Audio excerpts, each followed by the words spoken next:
Good evening and welcome to another edition of the Mitch'nandMauck'n About the Cards podcast. I'm Mitchell, and joined as always is the former two-time United States heavyweight champion of the world, the owner and proprietor of the Superstition Ranch, where this week it is spring break. And if you can remember when MTV did spring break and showed music videos, your Jägermeister shots are on the house. Well, man, I went to the bar Friday night and I did a couple Jaeger bombs and I haven't had one of those in a while. Man, did it take me back. I love them. Did it taste like poor decisions? Oh, yes, it did. And the waitress, she was like, "Hey, I don't really have a shot glass for Jaeger bombs. Like, I got you a tall glass, and then it won't fit, so you're gonna have to pour it in." And I was like, "Honey, I've been doing those all my life. It's fine. Just bring me the Jaeger bomb." What about some aftershock? I haven't done some aftershock in a minute. There's a pull right there. Ugh. Oh, yeah. I think I just threw up in my mouth. Yeah, yeah, that I just after I started saying that, I pictured the bottle and then drinking it, and I was like, "Yeah, that was a bad decision." What was the green one? Um, Apple what? pucker. Apple pucker, yes, yeah, it was right on the tip of my Oh, tongue. Ooh, oh. ooh, oh, man, there's a ooh, the glory And days. if you are the ages of 50 to 35 and a female watcher of this program, you know all about my next pull, Strawberry Hill from Boone's Farm. Oh, yes. Oh, old Two Boone's ninety Farm. nine a bottle at the Gerbs in Como. You're gonna have a great night. You're gonna have something. I don't know if great night is. Yeah. All right, real happy opening week. Finally, baseball is back Thursday. We're a couple days away. We're shooting on Sunday nights as always, but MLB will be back Thursday. What's the best part of baseball, brother? The smell. It's always been, and I don't know what it is about baseball, but the smell of a baseball stadium is just intoxicating to me. And that is always been and forever been my love of baseball has been that smell and what it associates. So that's the biggest thing for me for baseball being back. You're walking up the concourse, you're going to your seat, there's the fresh cut grass. It's a day game, the sun's shining, you can see the arch in the background. You got a frosty one, as Mike Shannon would say. I don't know if it gets better than that. And I'm a football guy, again, coached football for 20 plus years. That smoke rolling over the lights, the dew of Friday night. But man, something about a day baseball game, man. The smell of the hot dogs. Oh my, just like all of that sensation hitting you, just it's the best. It is the absolute best.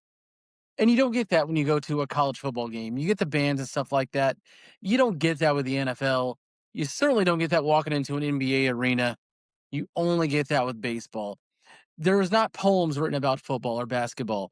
There's not the expression, how can you not be romantic about baseball for any other sport? Baseball is romantic through and through. I'm excited for opening day. No matter what the results are going to be, I'm fired up that it's finally here. Our cold, long winter's nap is over. Spring has sprung. We are just a couple days away from first pitch, man. Let's get after it. Yeah, let's get after it. I don't care what everybody starts out 0-0 beginning of the season. Like everybody's got hopes and dreams. We're still there. No matter what what your team's going through, you still love that your team's back and you're gonna watch, especially opening day, man. Especially And in it doesn't St. get Louis better. too. Opening day in St. Louis, I don't know if there's a team that does it better. And I've only been to the Royals opening day before. I've never been anywhere else, but the Clydesdales on the outfield, to Here Comes the King, the Corvettes dropping the players off, the Hall of Famers, the Red Jackets. It doesn't get better than opening day in St. Louis. And you can still get tickets for like $35 this year for opening day. It is absolutely an experience and one that I'm glad that I've experienced myself. And it's just awesome to behold and watching everybody. It is a spectacle opening day in St. Louis. I don't know if I've never been anywhere else to watch an opening day, but to me, there's nothing else like it. Not at all. I'm excited for it. It's actually spring break this week. We'll be off all week. So I've got nothing but Thursday to watch MLB all day long. I'm gonna pony up Thursday and drop the $20 to Major League Baseball. Held out as long as I could. but I want to be able to watch as many games as possible opening day. 199.99 to watch the Cardinals this season is what Oof. the price is on MLB dot for MLTV. I think you can buy the entire package, not just the Cardinals for 169. So I'm just gonna watch every baseball game I can if that's what I'm gonna drop it on. I don't like it either. I hate renewing for the MLB TV every year. I'm a poor teacher, man. I got to go $20 a month at this time. It is what Yeah, it yeah. is. We talked a lot about the WBC Tyrells. We head to the second inning. Team USA taking the loss. What are your final thoughts on the WBC? I loved it. The environment, the atmosphere, everything that was going on with the different countries and everybody coming together and just screaming and rallying. I loved the energy. I loved the showmanship that came with that. But didn't like it was basically Major League Baseball over again. You live and die by the a home run, and that's what I saw out of the US team. But it just seemed like anybody else that moved the ball around, hit and run, that's why you win the ball game. And I think that was representative. Yeah, Team USA just kept waiting for Judge to bail him out with a home run, or Bryce Harper, hit one in the bottom of the eighth to tie it there. But it was not a very exciting brand of baseball. The next one's in 4 years. The roster's going to look a little different, but you got to think Mark DeRosa is not going to be the manager after failing twice in a row now. Yeah, I think it's gonna who I don't know who that's gonna end up being though, because you don't have a younger plethora. All your managers are older. I mean, former players and everything, but I don't know who you're gonna have like that come up and want to do that. And to Kershaw? his credit, he did a good job. Maybe Kershaw, but as a pitcher, that's hard. Yeah, it is. Yeah. Okay. And all Sorry. your other great players are from foreign countries. Hmm. So it'll be really interesting to see who they kind of come up with. I don't know if it's DeRosa, but he has expressed that interest like, oh, I want to be back. Well, of course you are, but it's not really your choice. And they have to, kind of put what's best. You're going to have an aging judge at that point. By then, Bobby Witt Jr. is probably going to be the best player in baseball. It's really going to be kind of interesting to see who they're going to go with. That name doesn't stand out right now. I'm going to throw one out who's never coached managed before, but would probably get some eyeballs. And I literally just thought of it. Ken Griffey Jr. I know. I was sitting here going in my brain Barry Bonds. Uh You but got to be I'd able to love talk to to the see. media. Yes, yes, but I'd love to see Junior, back on the field coaching, managing, doing something. I know he's really big into photography and stuff like that now, that's his kind of his gig, but it'd be awesome to have him back in the game, especially just somebody that was iconic with the backwards hat and everything, like, just how big he was for baseball at that time. He was a face because that's something baseball's still looking for and does not have at the moment, where is a face of baseball. Mike Trout might retire by then. That's a choice. Matt Holliday could possibly be a possibility. Or you could even go with somebody like a Mark McGuire, who's actually got big league coaching experience. You know, that's who I was sitting here going through my brains too, and I was thinking somebody like that could, sees the game a little differently, and I was did the McGuire. That's why I went to Bonds, gravitated with him because you know those old school guys like that.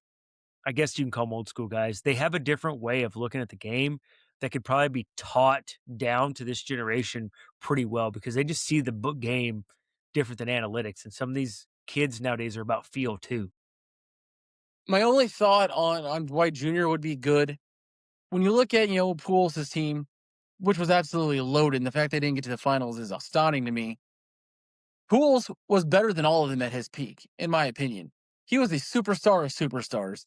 And on those kind of all-star teams, you need a superstar to manage superstars, which is why Junior, I think, would be a great fit for that because, again, at his peak, he was the best player on earth, arguably a top 10 MLB player of all time. And I think he could handle those egos, etc. First time somebody pops off in the clubhouse, no, you have to listen to me. I was better than you. I, I think Junior could still go out and rake. Oh, in today's game, Junior probably still hit 275. Yeah. Whew. Maybe not much pop, but if you can hit, you can hit. Yeah, yeah. There was that old Stan Musial quote from, decades ago. Stan, what do you think you could hit in today's game? Probably 250. Well, Stan, you never hit under 300 in your career. Well, I'm 65 years old. Yeah, yes, exactly. Cocky old man. Love it. Let's move over to the Cardinals here. Roster decisions incoming.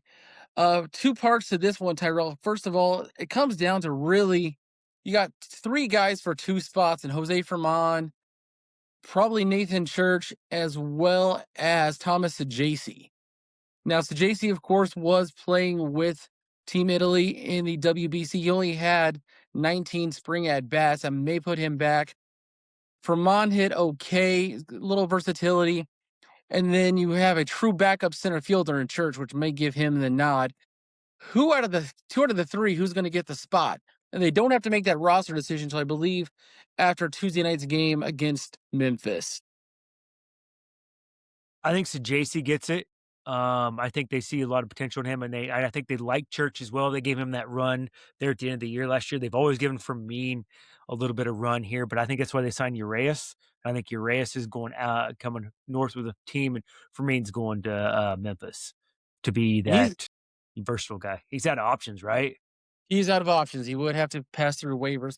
Firmino only Yeah, hit 146 this spring. Church hit 294 and can play center. I think Church has made the team, so it comes down to really to JC or Fermin, in my yeah. opinion. I think so too. I'm with you on that. I think it's going to be Sajasi, and I think that just because Fermin's a tad bit older. So I think they're gonna give the nod to Sajasi just because they wanna see what he's got for a full season. Because I mean, he didn't get up till June last year? Correct. Yeah. You don't really have a true outfield right now. Center field is going to be Victor Scott the second. Jordan Walker, who did homer today, is going to play right. Left field is going to be a revolving door. There's two spots that they dropped on Saturday. They're down to 34 in camp. Nelson Velasquez and JJ Weatherholt are both non-roster invitees still in camp. You have to make room on the 40 man to get those guys across. Do either one of those guys make the team? Velasquez led the club in hits, home runs, and RBIs this spring, by the way. Left, right, and a DH. JJ only hit 226, but he's your top prospect.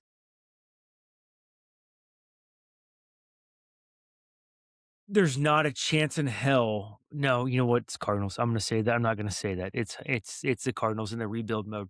I think Velasquez makes the team, but I think to show the fans you mean rebuild, I think JJ's gotta make the roster, right? Like, he's gotta be. I know he didn't hit well or hit 220, but I mean, he's gotta be on there just to show the future and, like, show the fans something, right? The DeWitts tell us all the time that this is a business. And if you're going to make JJ Weatherholt a face of your franchise for the next decade plus, you got him trot him out Thursday afternoon. You have to. And I think it'll be from what I've been kinda hearing a little bit, he might be a good leadoff hitter, so that'd be awesome to see him just lead off.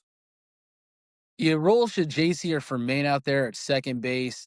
Bush Stadium may indeed crumble to the ground opening Mhm, day. mhm. Agreed, agreed, especially when you and I said it earlier in a podcast, Libertor is your number 1. I'm very about roster decisions, I'm very why did we carry why are we not carrying Richard Fitz? You got Leahy, who's transitioning from a relief pitcher to a starter. Palante hit a wall. Libertor hit a wall last year. May's coming back from injuries. Why didn't you keep Dick Fitz On and this have a program, he will six-man only rotation to on like this program he will only be referred to as Dick Fitz, by the way. And second of all, Okay. that was my follow-up question about the best team not actually heading north. You look at the rotation and it lines out with Libby, McGreevy, followed by May, and then I believe it goes Pilates the fifth starter and Kyle Leahy's going four. That's not a lot of innings on the back end. Yeah, you're going to carry 13 pitchers and you got a lot of days off. But Fitz didn't make the club after having a monster spring. And if I pull up the pitching stats, Where are they? Just trying to kind of get a look here. There is no reason why. I mean, he did everything he could to make the team, but he'll probably get the nod opening day in Memphis. But it's astonishing to me that when you look at, Pouchard made the team, Jason Bruley, George Sariano, JoJo, those guys all made it. Roy Croft, Packy Nodden had a hell of a spring coming back, did not make the Yeah. team. Yep. Austin Love pitched okay, didn't pitch a ton. But then just looking through here, Quinn Matthews, very solid. McGreevy looked good. Yeah, some of the guys who pitched the best did not make the trip up north. And so my question for you, Tyrell, is are they sending the best team they can to St. Louis this year? And if they're not in a rebuilding year, why not? I think they want to give them some play. I don't think they want them sitting on the bench. And I think that's what they're worried about. Like every classic organization move is like, hey, we either have them down in Memphis where they're playing all the time, getting their reps in, or we have them sitting up here on sitting on the bench. And I think that's where they think they're leaning towards. And I think you're going to see these guys start to trickle in as the year progresses. I think your guys are going to be given, for lack of a better word, I hate to say it, runways. They're going to give them the rope and then see if they're going to hang themselves and recycle these guys in and out and be like, by the end of the year, most of Memphis is probably going to be up in the big leagues. I don't see a single starter out of those five we listed making 30 starts. Maybe McGreevy. Maybe. Maybe, maybe You know, he's if going to hit a wall. if Mays does what he's supposed to, he's made 15 starts by July, gone 6 and 4 in ERA under 3.5. He's going to be a New York Giant or something ridiculous like that. Like they signed him to trade him, essentially. Libby's never thrown 30 starts. He's never had 10 starts. And Palante made Miles Michaelis look great at times last year. It's yeah, I don't. It's not going forward. I think Palante is going to be given his leash. See how he does if he progresses like they like or does like he did last year. I agree with you 100%. May well, as we saw in the rundown, I'll give you my views on May. I really like that sign, and I've really liked it for a long time. I liked him coming back from injury. He's got that Chris Carpenter feel to me, where he could really anchor a rotation if given the ability. I'm just, I know they're going to trade him. That's what kind of sucks. I like him on this organization. Yeah, he could be your Woody Williams type that we need to stop. We need to win. He's going to go give you 7 a 2-run ball, which that rotation highly lacks. And every rotation needs that guy who's not a superstar, but can give you 7 and 3, 7 and 2, save the bullpen and stop a losing streak. Jeff Suppan made a career out of that. Made some big money when you left St. Louis, go to Milwaukee. Yeah. Just being a number 3 starter who's going to win 14 games and give you 200 innings. You're a $100 million pitcher if you God, do how that the now. game has changed. Yes, you You're are. Yeah, you're considered an ace if you do that now, 20 years later. But let's talk some yeah. prediction time. Let's talk just Cardinals only this time. Give me your rookie of the year, your MVP. Let's start with those two. Let's start with the basic ones, and then we'll kind of get a little more broad. Rookie of the year and MVP. It's got to be JJ, right?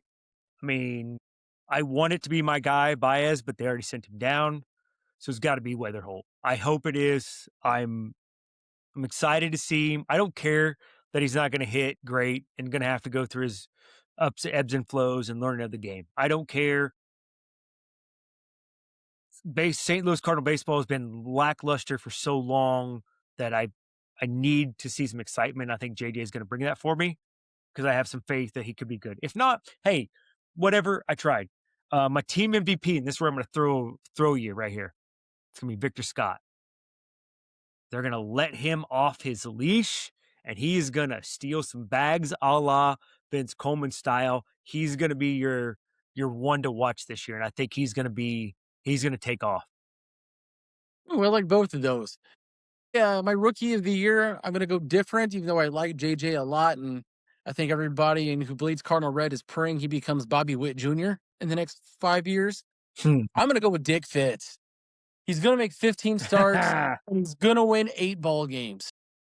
He's going to stabilize that rotation and become a mainstay in the rebuild. The MVP, let's go safe. Let's go with a healthy Ivan Herrera. Going to hit about 25 home Okay. runs, 80 RBIs. Going to look really good. My next Is set he of your everyday awards, catcher or is he DH? he's going to DH. The body's Okay. going to give out at some point, and then we're going to get all we can of Pedro Pajes. And I think at Okay. some point, mid June, July, Leo Barnall is up catching every day. Hey, I like this. My Cy Young will be Dustin May, even though he's only going to pitch half the year because otherwise he's going to end up in San Diego or Seattle or somewhere like that throwing. And my second award for most disappointing player, it's going to be Nolan Gorman again. He's going to hit 190 something with 15 home runs. And so JC's going to end up playing third base. I'd be okay with that, honestly. I love Gorman. I love his pop. I want him to succeed. I think Sajasi is going to be your overall better player throughout. I think he's more well rounded than Gorman is anyway. I think that's why they traded for him to begin with. I think he might be a natural second baseman, but I think he could probably play pretty good third base too. And then what's your bold prediction for this team? Oh, I don't have a. They end up third place. That's my Behind bold who? prediction. Behind the Cubs and Pirates. I've got those flip flopped. We'll talk about that in my MLB prediction. My bold prediction: Okay. Alec Burleson is traded in July. Ooh. Love Burley, but he's going to be able to bring back something. Somebody's going to need some left-handed pop down the stretch and is going to overpay for him. Okay. That's my Okay. big shock. Wow, that is a big one. But I mean, it makes sense because Blaze Jordan's gonna be tearing it up in the minors, and we're gonna need to bring him up. Yeah, And okay. We have somebody's going to overpay for it. Somebody's going to have an injured first baseman or want some left-handed DH left field first base pop down the stretch. Get desperate, and Heimblum is going to make a killing off trading Alec Burleson to the and he's Boston gonna Red and the Sox. fans are gonna hate him for it. Oh, yes, there it is. There it is. Finally, I'm going to Oh, I love say that. 72 and 90. Yeah, I'll be with that. I Competitive, think they're yeah, but not enough pitching. not enough pitching at all. I don't like this how this rotation and this bullpen's working out. We got that Rule 5 guys that we've got to keep on the roster all year. We give them back to the Marlins. I think they should have left Dick Fitz up here. Uh, yeah, I think you're in that. I think you're in your 70 to 75, 76 wins. Yes. What's the ceiling for this team, Tyrell? Is 81 and 81 the ceiling? If everything goes right, is 500 baseball the best this Yes. team can be? And I mean, for that to happen, you're getting from production from people you were not expecting. You're getting production from Gorman, Jordan Walker and Walker. Norton. Yes. Yeah. Yes. I think so. 81 and 81 is the best this can do. And in that thought process, though, they're still going to trade Dustin May in July. I don't care if you're in contention. They're not looking for 26 to be here. They're looking 28, 29. So they're still trading Dustin May no matter how good this team is in July at the trade deadline. Even if they're 2 games out of a wild card spot? Yeah, I think so. I think because why buy? You've already slashed your payroll. What are you going to buy other than prospects? You're not going to pay the money for anybody. Just sent so much money. Was it 20, 30, 20, $80 million of your payroll this year is going to for other players to play other places? Dead money. Yeah. Yeah. You're still, it doesn't matter how they achieve this year or not. They're not going to do anything with them. What's your MLB prediction for the World Series? I got two. One of them because would love to see it happen because I love it for both these franchises. Baltimore versus D-backs. I think Baltimore takes a step back personally. I do too, but I do like the uh God dang it, the Mets first baseman Alonso, Pete Alonso. I do like that signing. Um, we'll see. But yes, my real one that I think could happen: Seattle versus Atlanta. I could see that. Is Arizona your first prediction? Are they going to have enough juice to get out of the West?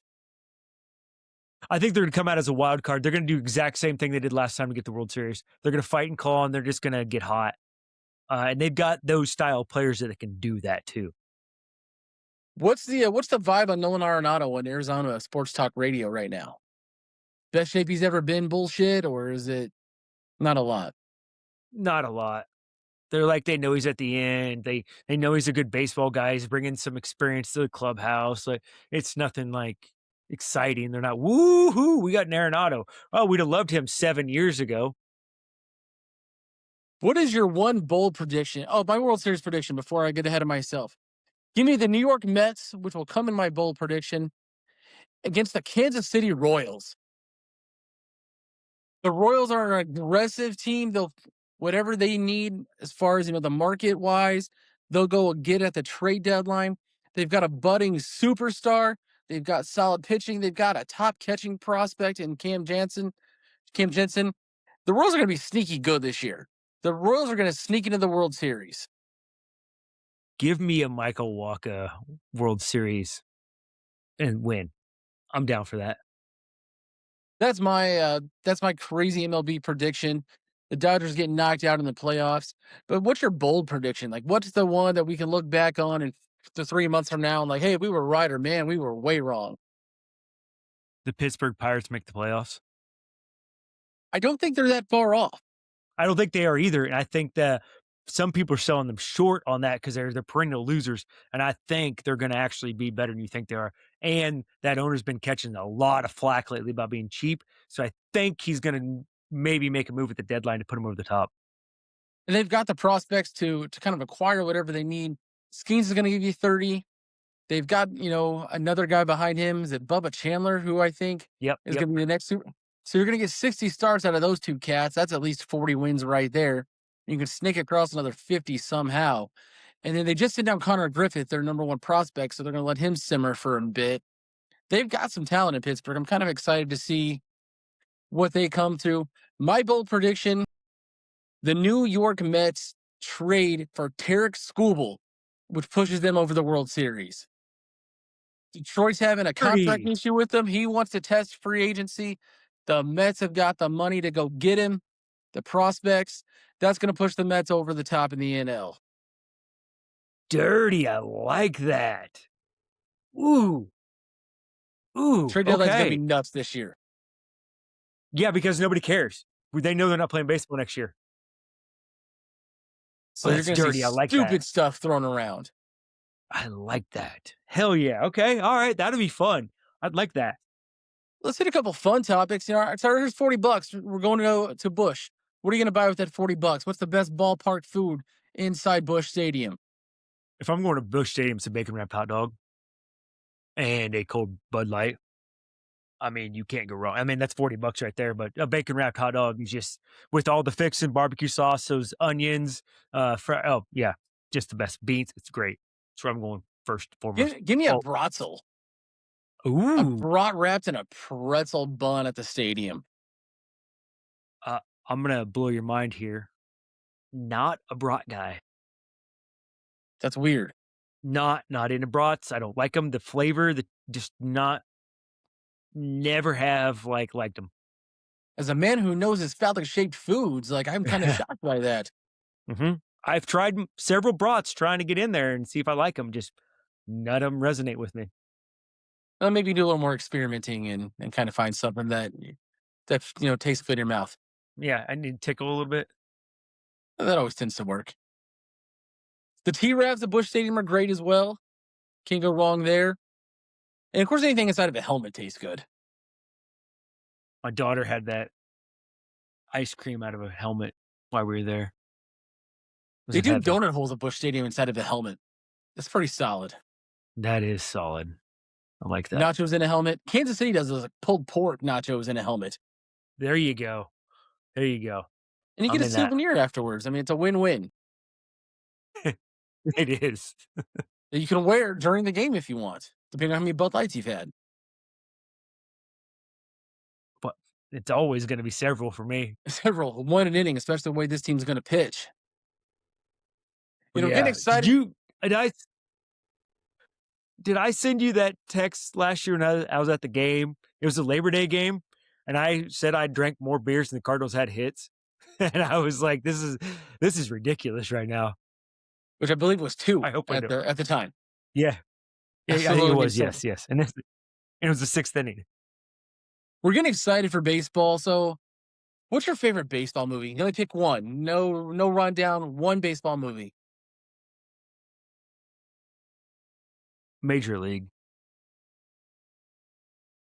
It Excellent choice. I'm always a comedy guy. I love the stupidity of that movie. Give me the OG baseball comedy. Give me Bull Durham. Okay. Absolutely just love that movie. I can watch it on repeat. Honorable mention for Love of the Game with Kevin Costner. That That's a love just story disguised as a baseball movie. it is, but man, him just standing there on top of that mound in Yankee Stadium throwing a no-hitter, like, goodness gracious, that was a perfect game, right? But You might as well have said that was just Summer magical. Catch. I liked it. Summer Catch was the shit back in the day. I I think I watched had that. that DVD. Yes. I hate us for knowing that shit. I hate Freddie myself. Freddie Prinze Jr. was it Jessica Biel. Beal, yes, yes. I watched that movie all the time with Uh, my college girlfriend. what Holy hell. what was the movie that I only watched once because I could never watch it again? It had Jimmy Fallon and Drew Barrymore, and it was a baseball movie. And he was Boston Red Sox fan. It's about that. But it came out in Fever Pitch. '04. Oh, yes. And that was the one when they beat the Cardinals and they filled it at '04 at Busch Stadium. I was like, F you, I'm never watching this movie Yeah. again. I cannot watch my team lose a World Series over and over Also a again. terrible baseball movie. It You got the was. trouble with the curve in there. Let's see. So now we're just going off on a list here. Yeah, we The are. Sandlot is a classic. It's probably top three. Bang the Drum Slowly. Sad Did baseball movie. did you ever get into The Natural? No, I tried. Yeah, I didn't either. I It just wasn't couldn't. for yeah, what was the one with, Brendan Fraser for the Yankees? He He was was, Steve down in Mexico. Nebraska. Yes, yes. God, the '90s was a wild time for some movies, man. That was The Scout. The Scout. Okay, yeah. Alright. Oh Wow, that man. was a Well, that was. What about Rookie of the Year? Did you like that one? no, it's Cubs. Hell no. Can't like anything with the Cubs. Fair. Little Big League was cool too. Because you had Griffey in that one. And then let me go deep pull here that no one ever really remembers. Mr. Baseball with Tom Selleck. Goes to Japan. Oh my Before it was cool. goodness. Yes, I really did like that game, that movie. That was a good one. Uh, they teach him everything. That was a really good one too. I forgot about that. Know what I'm doing as soon as we log off tonight? I think I'm gonna watch Mr. Baseball. No, I just lied to you, the 12 people who follow this program. I'm gonna watch Summer Catch. I've got the DVD Please somewhere. don't. See if I I can find it. uh, Oh, you can watch it on Prime Video. I just looked it up. And the Roku channel for free. hey, Game hey, there over. you go. You're gonna have a great night, man. You're gonna have a phenomenal rest of your night. Something. Make some popcorn. Mm, terrible Take a choices. Jaeger bomb too. Oh. Tyrell, spring break. Do you got any memories from your spring break in college? No, dude, because most of the time in college, I was working. I really didn't do spring break. I think the one spring break that okay, I forgot about that one. We went and toured, we went to Kentucky and toured, whiskey distilleries. Right Me on. and my buddy did. Yeah, I forgot about that one. That was during spring break. That was a great, great time and learned a lot and had a lot of fun during that. And that's where I went to, when I went to Memphis barbecue. We like some Memphis barbecue. Hmm. We're part of the MTV generation. We grew up watching spring breaks on TV. Like at 12 years old, like mom, we gotta go to Cancun like right now. No, nowadays it doesn't have that feel anymore. I'm going to be doing stuff around the house. Got the Fan Cave card show in St. Louis this weekend. There's the cheap plug for that we are locked and loaded for. But other than that, not doing a whole lot. Going to go to Kansas City with friend of the program, Wrecker Hale, on Tuesday to pick up more sports cards. But other than that, that's about all that's going on. Nothing, and watching a lot of baseball. Hell yeah, hell yeah. I'm doing Cozumel and Cancun in May. So That's your spring break trip. that's my spring break trip right there. Yeah. You're When all the bringing the kids have kid. already done theirs. Are you No, taking the kid? Oh, even kids better. kids staying here. Her mom's flying out to watch her. It's my little brother's 40th, so we're going to an all-inclusive resort. Very nice. And that's Yeah. in May. Yep, yep. Join us in September, folks, when we have the gender reveal party for Tyrell's second child. Oh, let's go. I'm down for that. We will gender reveal live on the program in September. Oh, yeah. That sounds like a We'll terrible see how idea. that goes. Casey on board with another kid? My wife would say the same thing. Nope, Yes or nope, no? nope, nope. Only me. She says no.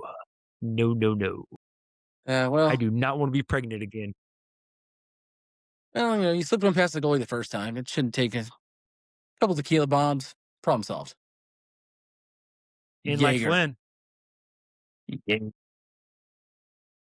I think the last time she did a Jaeger bomb was 2016 New Year's Eve.